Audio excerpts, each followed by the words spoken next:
Hi மக்களே, எல்லோரும் எப்படி இருக்கீங்க? நான் நல்லா இருக்கேன். இன்றைக்கி ஒரு கமெண்ட்டில் வந்து நீங்கள் எப்படி வேலை எல்லாம் செய்கிறீங்க, க்ளீனிங் எல்லாமே அப்படின்னு கேட்டிருந்தாங்க ஒருத்தங்க. அதுக்கு தான் நான் இப்போ ஆன்சர் பண்ண போகிறேன். எங்கள் ஹஸ்பண்டுக்கு வந்து முன்னாடி வந்து இந்த காய்கறி மார்க்கெட்டுக்கு வேலைக்கு போகிறாங்கன்னு சொன்னேன் பார்த்தீங்களா, அதுக்கு முன்னாடி வந்து 3 மணிக்கு எந்திரிப்பாங்க. அப்போ நானும் எந்திரிச்சிருவேன். இப்போ வந்து அந்த கடையில் அடிக்கடி வேலை இல்லாமல் போகுதுங்கிறதுனால வேறு கடையில் ஜாயின் பண்ணிட்டாங்க. இப்போ அதுக்கு வந்து 2:30க்கே எந்திரிக்கணும். அப்படி அவங்க எந்திரிக்கும் போது நானும் எந்திரிச்சேன்னா அதுக்கப்புறம் எனக்கு தூக்கம் வராது. ஆனால் நான் வந்து நைட்டு வந்து முன்னாடியே ஒரு 7 மணிக்கெலாம் சாப்பிட்டுட்டு 8 மணிக்கு டேப்லெட் போட்டுட்டு படுத்துருவேங்க. 8 மணி 9 மணிக்கெல்லாம் படுத்துட்டு தூங்கிடுவேன். அப்புறம் 2 மணிக்கு எந்திரிச்சேன்னா 1 மணி நேரம் பக்கம் எனக்கு தூக்கமே வராது. அங்கிட்டு இங்கிட்டு அலைஞ்சிட்டு திடீர்னு வயிறு பசி வேறு வந்துடும். அப்போ உட்காந்து பல்ல விளக்கிட்டு ஒரு பிஸ்கெட்டை முக்கி சாப்பிடுவேன். பிஸ்கெட்டுன்னா பால் அந்த நேரத்தில் அதெல்லாம் எங்கள் வீட்டில் இருக்காது. அதனால் தண்ணியில் முக்கி சாப்பிட்ருவேன். மேரிகோல்டு 50-50 குட்டு இந்த 3 வந்து வாங்கி வச்சுருப்பாங்க எப்போதுமே. ஏன்னா திடீர்னு வயிறு பசி வந்துடும் எனக்கு. அதை சாப்பிட்டுட்டு அதுக்கப்புறம் கரெக்டாக 6 மணிக்கு எந்திரிக்கணுங்க. 6 மணிக்கு எந்திரிச்சாதான் நான் வந்து பொறுமையாக உட்காந்து வேலை செஞ்சு ஒரு 7:30க்கெலாம் வந்து நான் செஞ்சு முடிக்கணும். ஏன்னா ஒரு விளம்பரத்தில் கூட ஃபஸ்ட்டு பால் வந்து கண்ணுக்குட்டிக்குன்னு சொல்கிற மாதிரி நான் வந்து செஞ்சுட்டு ஆளாக சாப்பிட உட்காந்துருவேன். உட்காந்து நான் சாப்பிட்டு எனக்கு உடம்புக்கு தெம்பு வந்ததுக்கப்புறம் தான் அந்த பிள்ளைங்கிட்ட என்னால் கத்தி எதுனாலும் சொல்ல முடியும். ஏன்னா அது வரை இதுக தூங்குறதே எனக்கு பெஸ்ட்டுன்னு தோணும். கரெக்டாக 6 மணிக்கு எந்திரிச்சேன்னா டிவியை போட்டு வச்சுட்டு ஏதாவது ஒரு படம் லோக்கல் சேனலில் படம் போட்டிருப்பாங்களா, அதை படம் பார்த்துட்டே பொறுமையாக வேலையை செஞ்சு ஒரு 7:30க்குள்ளே முடித்தேன்னா உட்காந்து சாப்பிட்ருவேன். அதுக்கப்புறம் தான் என் பசங்க வந்து பொறுமையாக எந்திரிச்சு வருவாங்க. பல் விளக்குங்கன்னு சொன்னால் என் பேச்சை கேட்கவே கேட்காது. அவங்கக்கிட்ட நான் வந்து கத்திட்டு போயிட்டேன்னா டென்ஷன் ஆகுங்க. நம்ம சிச்சுவேஷனை புரிஞ்சிக்கவே, அதுகளும் சின்ன பிள்ளைங்க தான், எனக்கு அது புரியுது. ஆனால் அந்த சமயத்தில் என் சொல்ல பேச்சு கேட்கலன்னா எனக்கு வந்து எல்லாத்தையும் நினச்சி ஆதங்கமாக வரும். நம்ம இந்த சிச்சுவேஷன்லையும் செஞ்சு கொடுக்க ஏதாவது பிள்ளைகளை, ஏன்னா அப்பா வரட்டுன்னே சொல்லிடுறாங்க. அந்த பிள்ளைங்களுக்கு ட்ரெஸ் எடுக்கிறதுலேருந்து எல்லாமே எடுக்கிறது நான் தான் மக்களே. ஆனால் வந்து பாசம் மட்டும் அவங்க அப்பாட்ட. என் பையன் மட்டும்தான் என்கிட்ட எப்போதுமே ரொம்ப க்ளோஸு. என் பொண்ணு நான் கொஞ்சம் திட்டுனாலும் உடனே அப்பா இல்லைன்னா ஆச்சி அப்படின்ட்டு ஓடிடுவான். என் பையன் எவ்வளோ அடித்தாலும் என்கிட்டே தான் இருப்பான். அதனால் அப்பா வரட்டுன்னு அவங்க எத்தனை மணிக்கு வருவாங்க? அவங்க கரெக்டாக காலையில் 3 மணிக்கு வேலைக்கு போனாங்கன்னா 8 மணிக்கு தான் வருவாங்க. 8 மணிக்குமே ஏதாவது அந்த பக்கத்தில் வர்ற வழியில் ஏதாவது கடை இருந்தால் ஏதாவது மிட்டாய் வேணுமான்னு கேட்டுட்டு வர்றதுக்கு இங்கே 8:15 ஆயிரும். அதுக்கப்புறம் வந்து இந்த பசங்களை வந்து குளிக்க வைக்கணும். குளிக்க வைக்கிறது வந்து அவங்க தான் குளிக்க வைப்பாங்க. ஏன்னா வந்து திடீர்னு கையில் கீழே என் பிள்ளைங்கள்லாம் துள்ளிக்கிட்டு எகுறாங்க. கையில் கீழே அடிச்சு விட்டாங்கன்னா போச்சுன்ட்டு அவங்க தான் வந்து குளிக்க வச்சு அதுக்குள்ளே நான் டிஃபன் எல்லாமே எடுத்து வச்சுருவேன்.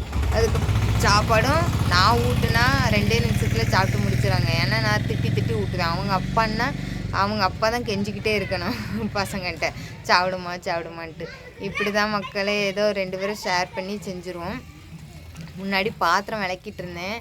இப்போ அந்த மழை நேரத்துக்கும் ஏதாவது சளி கிளி பிடிச்சிருமோ அப்படின்ட்டு பயத்தில் பாத்திரம் வந்து அவங்களே நைட்டு விளக்கி வச்சுட்டு போயிடுவாங்க. நான் காலையில் செய்கிறது இடையில விழுறத நானே விளக்கிடுவேன். அதுக்கப்புறம் துணி துவைக்கிறது வந்து டயாலிஸ் இல்லாத அன்னைக்கு வந்து துணி துவைப்போம். அவங்க துணியை வந்து அவங்களுக்கு ப்ரஷ் போட்டு துவைச்சா தான் பிடிக்கும். என் துணி பிறகு கொஞ்சம் பிள்ளைங்க துணி எல்லாத்தையும் மிஷினில் போட்டு எடுத்து நான் அலசி தந்தாங்கன்னா நான் காய போட்டுருவேன்.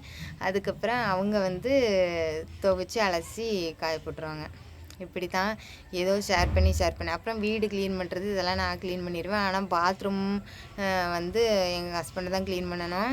ஏன்னா வந்து எல்லாமே ஏதாவது இன்ஃபெக்ஷன் ஆயிடுச்சுன்னா எனக்கு வந்து அப்படி தான் ஒரு தடவை வந்து சளி பிடிச்சிருந்துச்சின்னு இதில் தொண்டையில் தான் மக்களே விக்ஸ் போட்டேன். அது வந்து புசுன்னு வரம் பார்த்திங்களா நம்மளுக்கு இருமல்.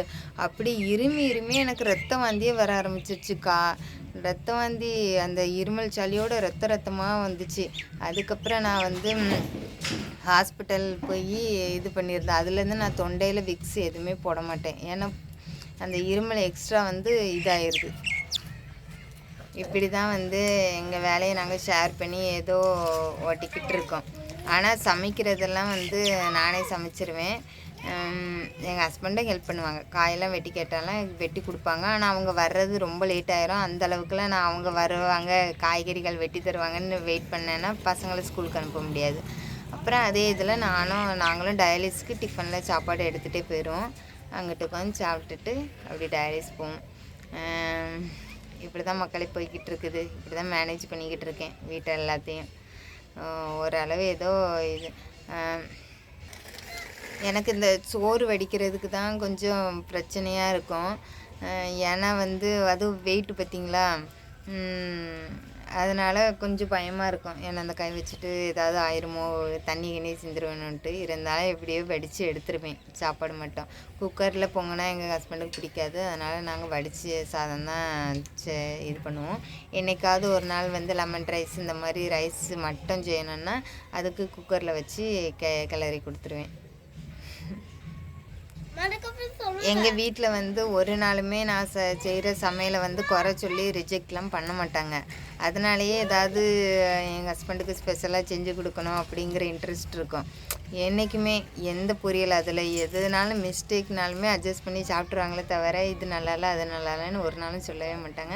ஆனாலுமே எனக்கு ஏதாவது வெரைட்டியாக செஞ்சு கொடுக்கணும் அப்படின்னு தோணும். ஸ்ட்ரென்த் இருக்கும்போது ஏதாவது செய்வேன். இல்லை ஒவ்வொரு நாள் ரொம்பவே இதாயிரும். நேற்றுலாம் எனக்கு கேஸ் என்னமோ தெரியல, இந்த நெஞ்சு எலும்புலாம் ஒவ்வொன்றும் அப்படி தென்னின மாதிரி ஆகி என்னால் நடக்கவும் முடியல. வலி உயிரே போயிடுச்சு. உள்ள பாடி பார்ட்ஸ் எல்லாம் என்னமோ அங்கிட்டு இங்கிட்டு அசைகிற மாதிரி. இப்படி இதுக்கு முன்னாடி 2 டைம் வந்திருக்கு. டாக்டர்கிட்ட சொல்லும்போது இந்த கால்லாம் பிடிச்சி இழுக்குது பார்த்திங்களா, அதே மாதிரி தான் எங்கிட்ட என்னமோ பண்ணும் போல். இன்னொரு டைம் வந்துச்சுன்னா டெஸ்ட் எடுக்கலாம் அப்படின்னு சொன்னாங்க. நேற்று ஒரு அரை மணி நேரம் ரொம்ப கஷ்டப்பட்டுட்டேங்க. அந்த எலும்பெல்லாம் ஒன்றுக்கு ஒன்று அப்படி தின்னுன மாதிரி அப்படி வலிச்சு என்னால் மூச்சு கூட விட முடியல. அந்த மாதிரி ஆயிடுச்சு சாயங்காலம். எங்கள் ஹஸ்பண்டை பொறுத்த வரைக்கும் அவருக்கு ஆறுதல்லாம் சொல்ல தெரியாது. இப்போ நான் வழியில் இப்படி படுத்து கிடக்கேன்னா அப்படியே வேடிக்கை அப்படியே பார்ப்பாங்க. என்ன செய்து எது செய்து அந்த மாதிரி அந்த கேரக்டர் மட்டும் எனக்கு பிடிக்கவே பிடிக்காது பார்த்துக்கோங்க. ஒருத்தங்க ஒரு வழியில் இதிலெல்லாம் இருக்கும்போது என்ன செய்து எது செய்துனாவது கேட்கணும். அது அவங்களோட கேரக்டர் அப்படி தாங்க. அதை புரிஞ்சு அதுக்கப்புறம் இவங்க இப்படி தான் அப்படின்னு நானே இது பண்ணிக்கிட்டேன். அப்படி தான் வழியில் இருக்கும்போதும் பக்கத்துலேயே நின்று பார்ப்பாங்க. அதுக்கு ஏதாவது மருந்து இது என்னாச்சு ஏதாச்சுன்னெலாம் ஃபாஸ்ட்டாலாம் கேட்க தெரியாது. அந்த மாதிரி கேரக்டரில் இருக்காங்க மக்களே. உங்களுக்கு தெரிஞ்சு யாராவது இப்படி இருக்காங்களான்னு சொல்லுங்கள். எமோஷ்னலை வெளியே காட்ட தெரியல, மனசுக்குள்ளே இருக்குதான். ஆனால் அதை உடனே வெளியே காட்ட தெரியல. நான் கேட்டால் இதுக்கு இப்படி தான் பதில் சொல்லுவாங்க.